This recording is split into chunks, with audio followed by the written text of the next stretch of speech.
Mummy's Dirty Secrets.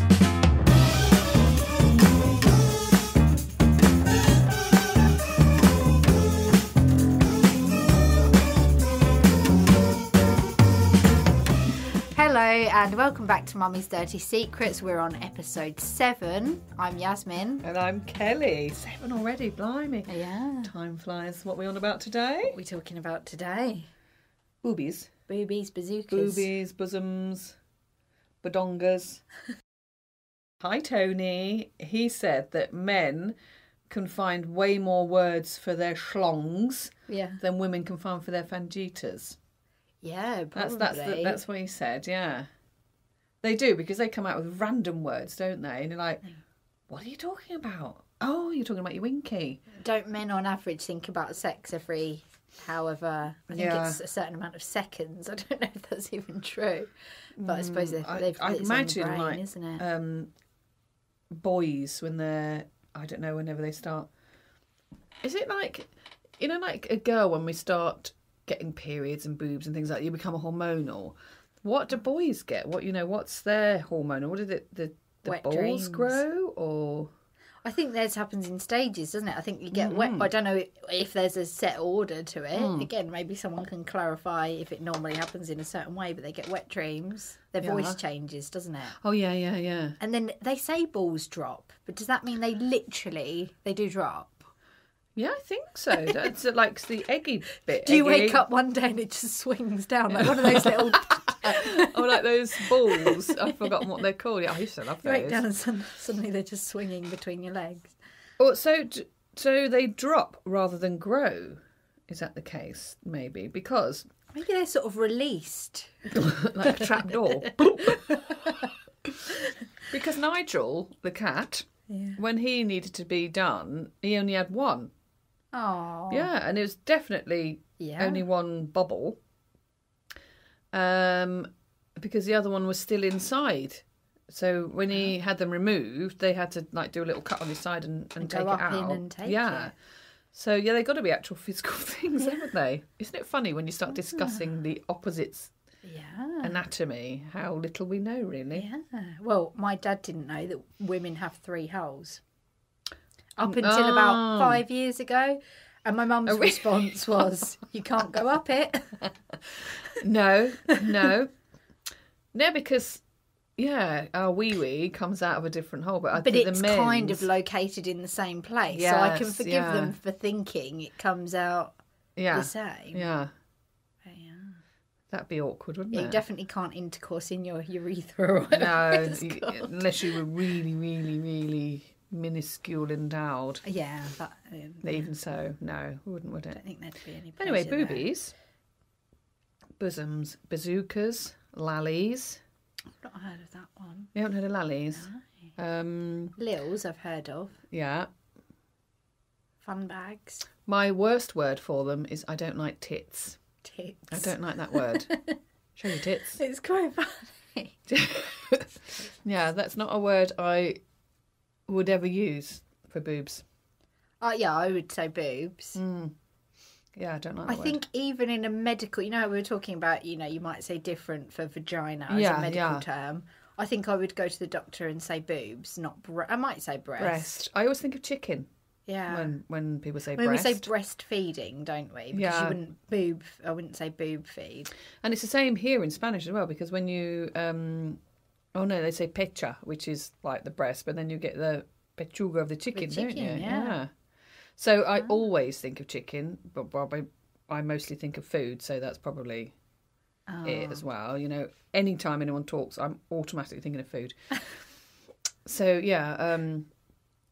but they are funny old things, aren't they? Because, like testicles, there's always one a little bit bigger than the other one.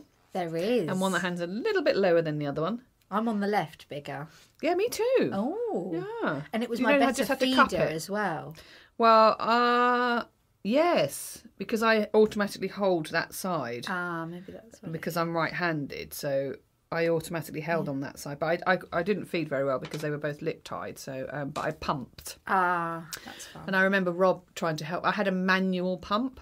I think I had an electric one, but I melted it because I thought I'd steam it, and I put it in a pan with water. Oh. And I thought I'd give it a good boil. Yeah. And then I got distracted by America's Next Top Model. And I'm like, what's that smell? And I went in the kitchen and it all melted. Everything had melted. I boiled my breast pump alive. Oh. And then I just got a manual one that you squeeze. Did you have a manual one? I tried both. But it was the noise of the manual one that just... Yeah, it sounds like a fanny fart. Yeah, it does. And you kind of got to get the right angle, haven't you? Because it can really hurt otherwise. Yeah. And Rob he said, I'll help you one. And he got it. He was like jacking up a car, like how far. And I'm like, ah! And then my nipple ended up about 4 foot long across the room because they suck it. Oh my God. It's one of those things that in theory it sounds good. And I remember before having Koa, obviously my eldest, thinking... what I'm going to do is get in sessions and I'm just going to pump up all the milk and get right ahead of myself. Yeah. And then I've just got a stock to feed him off of. Now, I know some people produce a lot of milk and they had a big stock in their freezer, but that's some achievement because I wasn't bad and produce a lot of milk, but there certainly wasn't... I wasn't able just to... I just thought once it was flowing, it could keep going. But then I realised it would take sort of 40 minutes to get, a couple of centimetres worth of milk. I was always able to keep in front with Isabella, and I produced a lot with Isabella, so I would put some in the freezer even. I would have like 4 in the fridge and 4 in the freezer and sort of keep going round. Yeah, I did do quite a lot with her, but I wasn't able to with Lexi.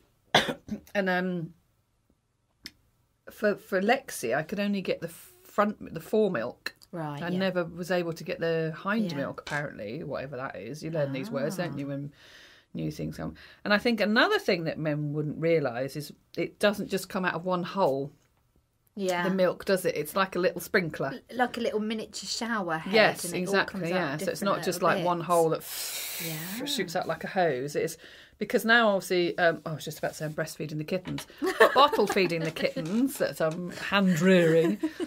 The teat is quite a lot longer, obviously, because of the different mouth shape. But it just had the one hole at the end. Yeah. So I did poke more holes into it. So it's more like a... Well, I don't know if a cat's nipple is like a shower head like ours. Never tried. But yeah, I poked more holes in it because I thought they're going to get more out, aren't they? That's it. And did you ever try your milk? No, I don't like milk anyway, do I? So... You weren't even curious? God, no. Just to it would have made me vom. Did you? Oh, yeah. What's it like? But then I had this conversation with somebody the other day and they thought that it was utterly horrendous that I would suggest the idea that and I'm not suggesting you go and drink a cup of it, but if I was a guy, I would be curious to know, even if it's a case of dip your finger and lick, I'd want to know what semen tastes like. Yes, I know what you mean. I think I probably would have tried it if I like milk. Right. But I don't like milk anyway, and I never have. So to have Isabella at 41 and never drank milk, I couldn't.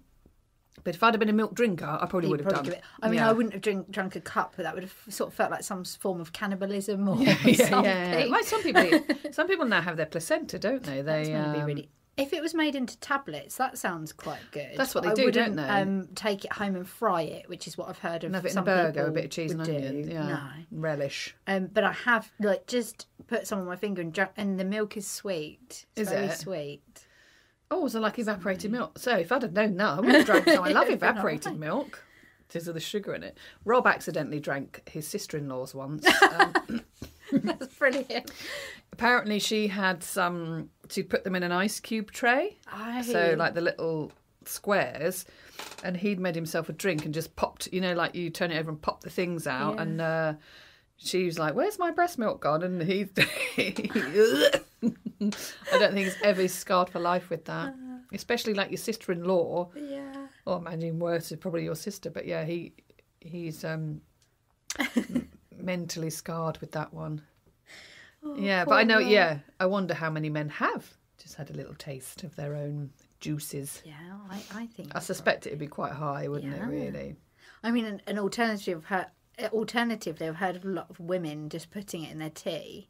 In their partner's tea. Oh, right. It's sort of like a joke or revenge or something. Yeah.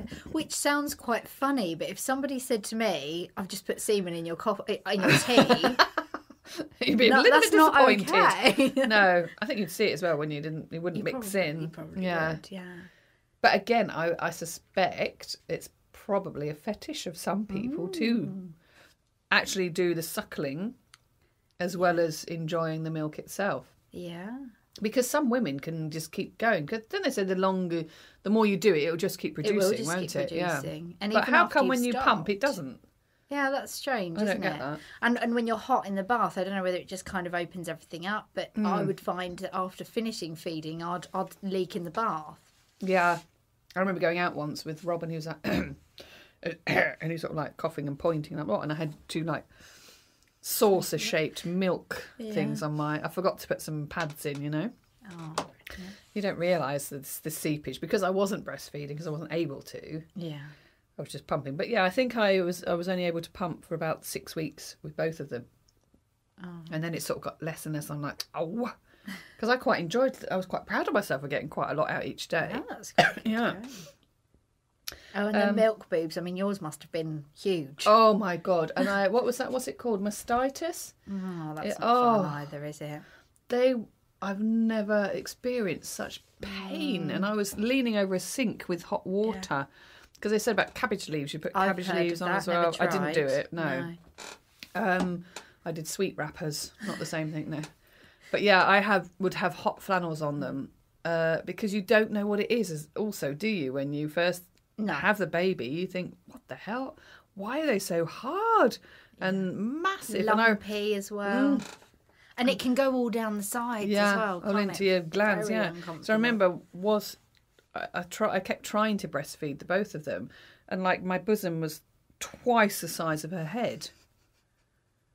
Poor thing. They're like, they come towards you with these massive wide eyes, thinking, "What the hell? There must be another planet coming at their face." And I think if they're really at that swollen stage, it's actually hard to get them to latch on, isn't it? Because you haven't got any leverage on the nipple. Yeah, no, it's not play-doughy.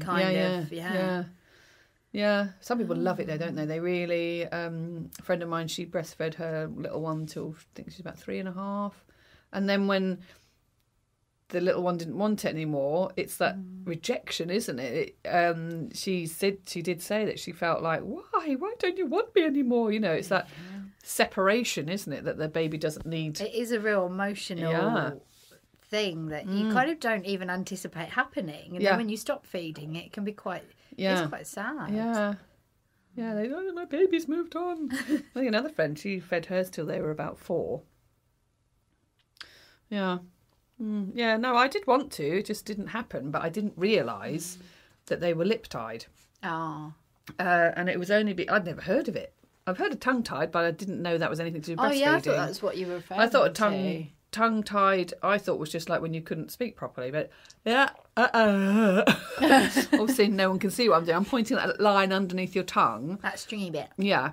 If it's quite short, then the tongue doesn't, because the tongue comes out as well, because you know when you see a baby and the tongue comes out, it can't come out far enough to help the because when they're feeding they do they go really pouty, don't they? So presumably their tongue is pushing their lip out when they're suckling. Because they've got to take like the whole nipple in, haven't they? Like the areola as well. They've got to take the whole lot in. And then it extends, doesn't it, when it's in there? So the tongue is used to like almost squeeze to get the milk out. So if that stringy bit underneath isn't long enough, the tongue doesn't come out far enough. Oh, that's so that's tongue-tied. Yeah. Lip-tied is that stringy bit up I'm there. now thinking that bit of skin is very similar to a banjo string, your banjo string on a penis.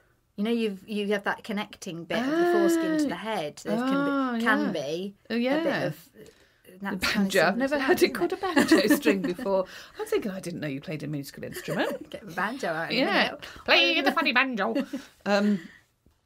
So lip-tied is that bit up there, that stringy bit out there. And again, if that's short, the lips can't come out far enough to cover the nipple. Yeah. And I didn't know that. And my friend, she used to go round to, where did she go? Vietnam and like sort of third world areas, and to help the mums breastfeed. She's a big advocate of breastfeeding. And she'd gone to some of these places to help women learn how to do it. And they can literally just snip that bit of skin under the tongue and under here to then help them do it. Wow. And when I was explaining that I couldn't breastfeed, especially Lexi, that it was just painful and I was really desperate to try. And, you know, you think you're a failure if you can't do it. Yeah. And it was so painful. I was crying every time, and I'm quite strong. I'm not, you know, weakly. I've got quite a good pain threshold. And it was just agony. So I gave up. And it was only when I was talking to my friend a bit later, and she was saying about this, and I said, I don't know. So I took photographs of both Lexi and Isabel, lifted up their lips and took a photograph of that bit. She went, oh, yeah. And she said it was like, it goes from 1 to 4 on the scale, and 4 is like the not, you know, you're not able to. She said, oh, yeah, they're definitely both 3 and 4. Wow. So, and I just didn't know, because I'd never heard of lip time. And that's why it was painful. So I wonder how many women have not, you know, think it's their own fault that they've not been able to breastfeed their children. Got pain because it wasn't a proper latch. Yeah, because they were only getting like the front part of the nipple instead of getting the whole lot in, and then it's because it's the palate at the top and the tongue that squeeze together that gets the milk out. And if it's the front part of their mouth, it's just their sort of gummy bit. It's painful. Yeah, and then because you're not then getting the hind milk out, which is where all the goodness is, apparently. And sometimes that would be the initial bit. It might hurt for the first minute or so, and then once that milk starts flowing, and they get that, which obviously they weren't getting, then the pain goes. Oh, yeah, and I was like, I can't do this, this is rubbish. And had I known, they would. I mean, they still had my milk because I pumped it, but it's like. It just didn't work, and then you get frustrated. The baby gets frustrated because, you know, they're obviously not getting what they want, and I couldn't see if they were having anything. And if you're pumping the milk and then bottle feeding, you're doing 2 jobs there, aren't you? Yeah. You then got to wait for it to, and then do the feeding, which can take ages. Especially when Rob did it, and he thought he'd blown up a tyre. So boobies. I remember Isabella saying to me once when I was getting dressed, she was maybe about 3 or 4. Mummy, why are your boobies long? Oh. Yeah, that was helped with my ego that day. All right, love. You wait till you get them. Little girls can't wait to have boobies. Can they? They can't wait. They're forever sticking things up their jumper and wanting boobies. And when you want bras, I remember when I was, I don't know, probably 9 or 10. So my sister was 15. Me and my friend, she's going to kill me now. Me and my friend used to put her bras on. And we'd go out when we would stuff them with, because I was a very skinny child and didn't get boobs for ages. So we would put tissue or socks in the bra, and we would go out walking around the village like with her bras on. Oh, brilliant. And we once put a sanitary towel in our pants as well, because we just wanted to see what it looked like. And we were, where I lived, behind all the houses, there was this office block, which was only ever open 9 till 5, never the weekends or the evenings. And we used to play up the fire escape stairs, which they weren't the metal ones, it was like a concrete stairs. And we always used to go up and play, sometimes go and jump off or go and hide.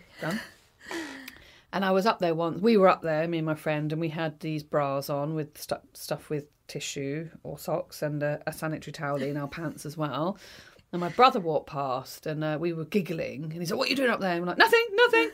He was adamant we were smoking, which we weren't. Yeah. We were only laughing because we had these things in. And he was like, "I'm going to come up there." And like, no. So we let him believe that we were smoking. Oh. Because we didn't want to be caught with these massive pads in our pants. What was actually going on? It wasn't even as bad. But you can't say it, can you? No, my sister would have gone mad if she knew I was wearing her bras. I remember my first lot of like proper bras, because you couldn't wait to that stage where you've got nothing to put in a bra, but you can get a bra.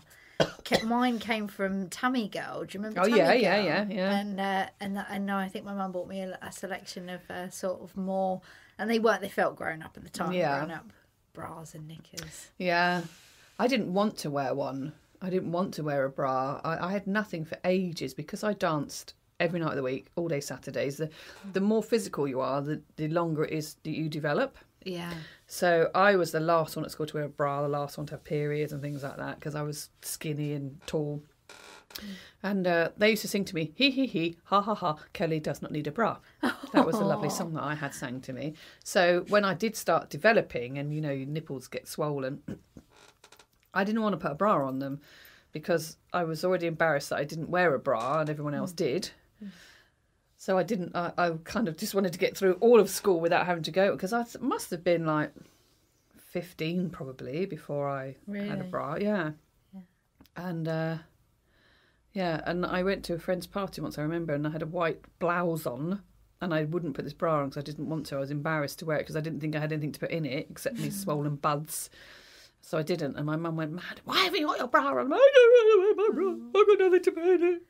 Yeah, now look at them. Christ almighty, they've got their own postcodes. They're that bloody big. Oh, well, I'd much rather have smaller boobs. Would you? Really would, yeah. It's one of those cases if you always want something different from what. But I've had both. Yeah. Not, one or the other. I had, when I was younger and a dancer, my boobs were quite small. Yeah. And it's only sort of when I stopped dancing, like mid-30s, and then they just have not stopped growing since. And obviously having the children, and I just absolutely hate them. I would get several sizes lopped off. I always say to Rob that I would have a breast reduction because I'd look much better with just 2. That's our family joke. But I think the general, my dad is a small boobs kind of person. I thought you were going to say your dad's got small boobs. I've not met many people that are for small boobs. Yeah. But I think there's more men for, I could be completely wrong here, for big boobs. Yeah. But then they all again, love big boobs, some people don't like they? small boobs. There might be a bum guy or something like The thing that. is, I think men who like the big boobs don't have to run around with them. That's it. Or get clothes to fit. You can't get a shirt that buttons up. I remember always gaping. wanting the feeling of having really big boobs, and then when my milk came in, I was like, "Oh, this is not the fun I expected it to be." You can't that's really uncomfortable sleep anyway, on your isn't it? front, and God, I absolutely hate them. I would have them lopped off. Peter Kay once did a Mum Wants a Bungalow tour. I said to Rob, "Can you go on tour? Because I want a boob reduction."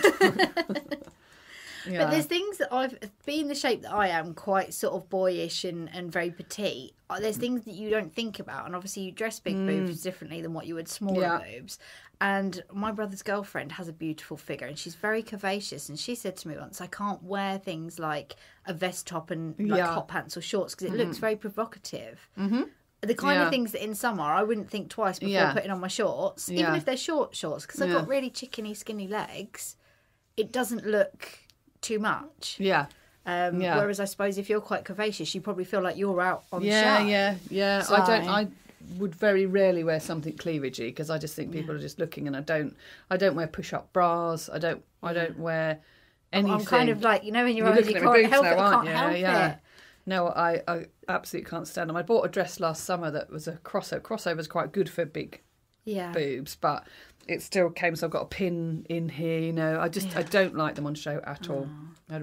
When they were a few sizes smaller, I would perhaps wear a crossover top, but I always call them my bingo tops because they're like eyes down looking, because people just can't help it, can they? And I think men and women, that if you've got quite a lot of cleavage on show, you can't help looking, can you? No, you can't. You can't.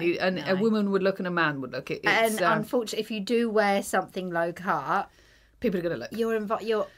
It's like when you wear shorts. You're inviting it, but it's like... Well, you're just looking, aren't you? Because it's like when you wear... If you do wear short shorts and your bum cheeks is at the bottom, you can't help looking, can you? I mean, I wear knee-length shorts and my bum still hangs out the bottom.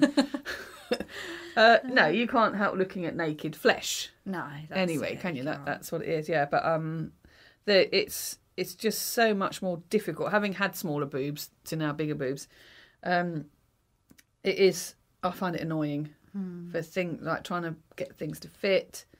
Everything's got to be stretchy. Yeah, no, I don't like them. They get on my nerves. No. Get right on my nerves, they do. And now, word of the week. So, a few words of the week. Yeah. Got a few. Shrimping. Shrimping? Shrimping. As in like a prawn shrimp? Well, that's the word. The word shrimp. Yeah, shrimping. In my mind, I'm looking for a little willy. That curves around like a little prawn or a shrimp. So I'd be going out looking for little willies if I'm shrimping. Am I not doing that? Shrimping for willies. Or shrimping for cock. Depends on what you like. Not your New England uncle's favourite pastime, or maybe it is, I don't know your uncle. Shrimping is described by our friends at Urban Dictionary as the sexual act of sucking on another person's toes. Ew! Oh, no. But, I suppose toes... My toes don't look like shrimps. Mine look more like big fat frankfurters. The little sausages that you get in the beans. Yeah, well, bigger ones than that. That'd be my little toe. Oh, how weird. How would shrimping be associated with toes? I think I did that once with Rob, but it didn't last long. Why? I don't even know why I did it. Perhaps I thought I was being sexy and adventurous. I can understand. But I know you've got a lot of... what's it called? Like stuff. Oh, sensations and yeah. Well, there's a good word for it, but I can't think of it now. But anyway, feet are a bit sensory, we'll say. Yeah. Yes. I would maybe explore it if I'd had a pedicure and feet were really clean and I felt really clean. But to be honest, even then, I don't really want anyone putting my feet in their mouth. My feet are so ticklish as well. Mine are as well. I don't really like people touching my feet. No, so I don't. If it was something they really particularly liked, then I'd have to be really clean. But some people have a thing for dirty feet, don't they? Oh, that one is weird. Dirty, yeah, no. Dirty it's put me right off shrimps. Dirty bastards. Who would want... presumably some people do want a dirty foot in their mouth, but... Yeah, everybody's got... Everybody, each their own. Yeah, there are lots of different fetishes in the world, and everybody likes something different, don't they? But yeah, again, not for me, that one. That's a no from me. Queening. Now, these are all verbs, aren't they? They're all doing words, and they're all action words, aren't they? Queening. I'm assuming it's nothing to do with bumblebees.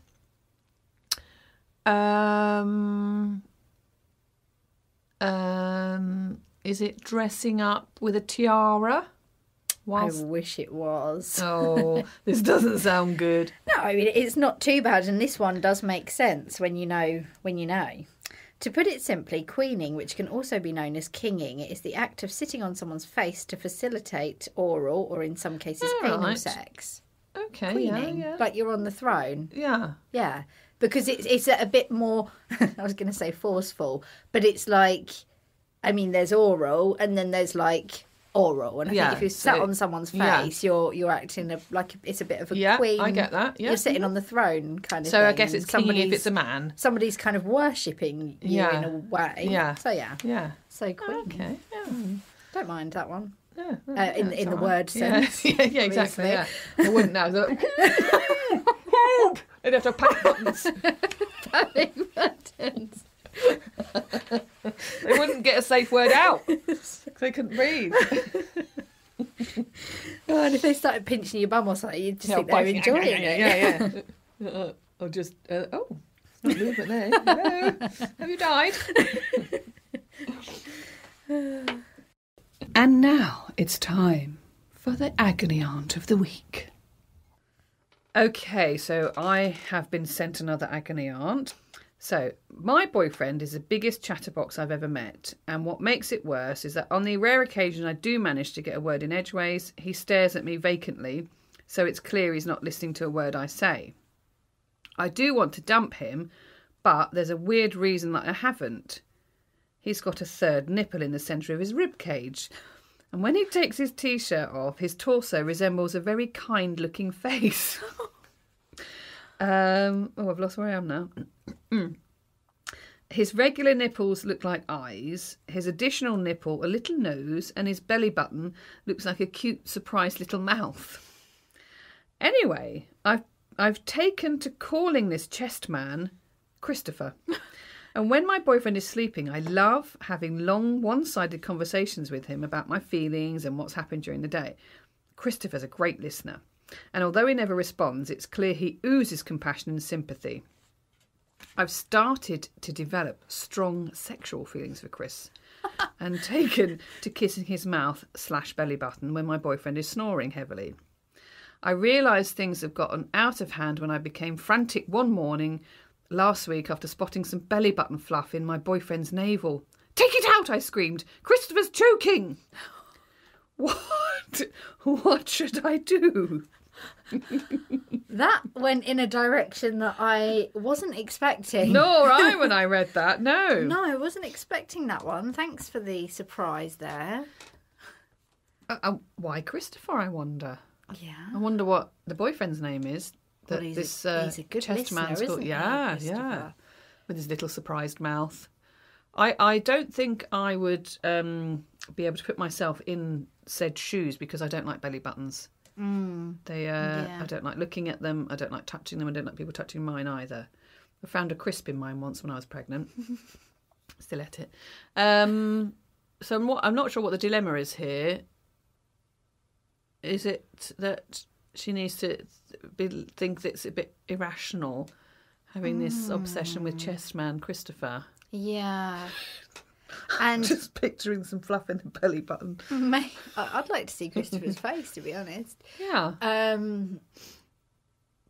I think the real issue in the relationship is that she's not being listened to. Yeah. And at the end of the day, she isn't with Christopher. She's with the talkative guy. Yeah. So it's difficult because I've always sort of had this is kind of passed on to me by, I remember I said it to my brother once, if I've complained about something, I can't have deep chats with said person, he would say they're not there to do everything for you.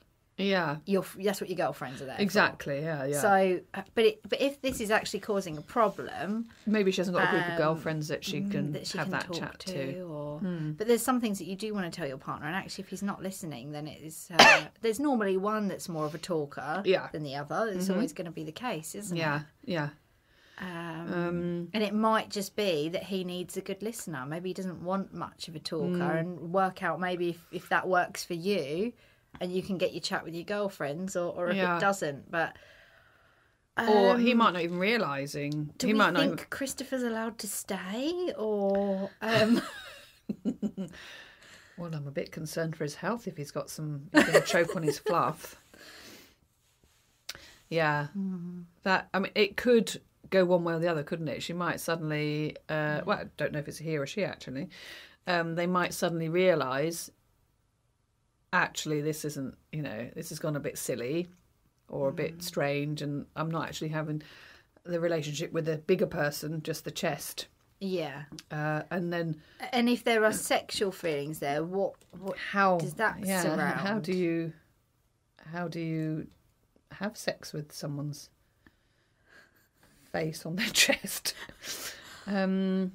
Yeah, maybe the bigger person, the big guy, doesn't realise he's talking so much. Because I think sometimes chatterboxes don't realise how much they talk, like myself.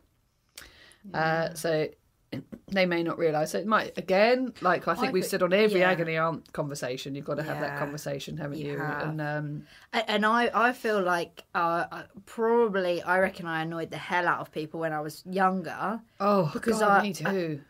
I've said before, I'm a bit of an introverted extrovert, but once you get to know me, I can chat. Mm-hmm. And even now, sometimes I'll be chatting away to my best friend, voice notes and things like that, and then I'll say to him, I'm really sorry, I think I dominated that conversation, or we'll be on the phone for ages. And I think, and it's not necessarily I've just talked about myself, but I've just talked shit in general. Absolutely, yeah. Yeah, and afterwards I come away and I think, and it's not that I don't want to know about them and how they are. But all of a sudden you feel like you've got a lot to say. Yeah, I just like talking. And Rob's like, he knows if I go to the shop and I say, just be a minute, that I'll be ages because I'll have found someone to talk to. Yeah. Because they might be looking at the beans and I'm like, oh, do you like those beans? I just have to have a conversation wherever I go. Yeah. And I can't help myself at times. And sometimes I like to think I'm helping. Yeah. Because I went into a shop yesterday and there was a lady with her phone in front of the herbs. Yeah. So I think she was translating herbs. And I'm like, what are you looking for then? And, put this poor woman thinking, oh, Christ, not another one that doesn't stop talking. But I just can't help myself. Yeah. So I think chatterboxes don't realise sometimes that they are chatterboxes. Yeah. So he might not be aware that the other one's not got a word in edgeways. And then if he's not paying attention, perhaps he's just like, oh, blimey, I've done a good 10 minutes of talking now, I need a rest. And so, possibly just a conversation. Or maybe it's the thing that they do with children, or maybe, I don't know where it's happened before, but you pass something and when you're holding something, that's your time to talk. Oh, yes, yeah. Maybe they could do that initially just as a bit of an idea. You'd have to introduce it maybe just to say, look, I don't think we're communicating great. Or... A little thing at Kids Club, actually, the other day we had a ball and when we passed it around you had to say a fruit. And everyone had to do it. Yeah, so That could be something, couldn't it? Yeah. But, because how often have you, well, I don't know if you have, but it's happened quite often for me. You know, you get into the point of an argument and you're both so set on your perspective of it, you have to share it because you want them to understand how you feel. Yeah. And you can't accept anything until you've offloaded your own sometimes. And I remember sort of having this a few times and just sort of saying, right, okay, now I'm going to say it. And how tempting is it when it's their turn to talk to go, oh, but talk bits, over no, them. but that was wrong. No, but you did do that. Or, you know, it is hard. So maybe, So I think the underlying issue with that agony aunt is that the person's not being feels like they're not being heard, and they clearly don't want to finish with the person. I don't think, and at least their attention isn't wandering elsewhere. Yeah, as such. Yeah, they don't want to finish with. Shall we say Big Christopher? Big Christopher and Chest Christopher. Yeah, because otherwise they would have gone already. So, I think they just need to have that conversation and just say, look, let's,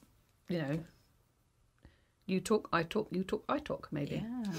And then if that doesn't work, then maybe Chest Christopher and them could get married. They have to cut out, the photoshopping photographs would be a bit time consuming, but I think so. The other person's clearly found something they do like on this person, so I think they want to be with that person, don't they? Otherwise, they could have gone and just say, look, I'd like you to pay attention to me at times, perhaps. Yeah. It might be something then worth exploring with a little bit of couples therapy as well, just to find out if it is any kind of healthy attachment or not. So that's it for this week. Well, Mummy's Dirty Secrets. Thank you for listening. And next week we're going to be talking about first dates, worst dates, all kind of any dates. Date and walnut cake. Oh, I love date cake. Do you know what? I'll just tell you this now. Rob's grandma used to make date and walnut cake, and he loved it. He absolutely loved it. And then I think at his mum's house, and they'd bought some cake round, and it was written on it, date and walnut cake. And he went, oh, that's disgusting. He thought it was Dayton walnuts, like Dayton was a type of walnut. He didn't realise it was actually dates and walnuts. Yeah, so he won't eat it now. Oh, my God. He won't eat it now, no. I get that they look a bit funny, but melted dates taste like caramel. And so he loved it up until that point that he realised that they were dates. Oh, weirdo. Anyway, thanks for listening. See you next week. And if you want to send in any of your worst dates, first dates, last dates, any date stories, do it. Loads. Do it. We'll send keep them the in. Secrets for you. Email them at mummysdirtysecrets@gmail.com, or we've got Facebook or Instagram so far. Yeah. See you next time. Bye. Bye. Bye then.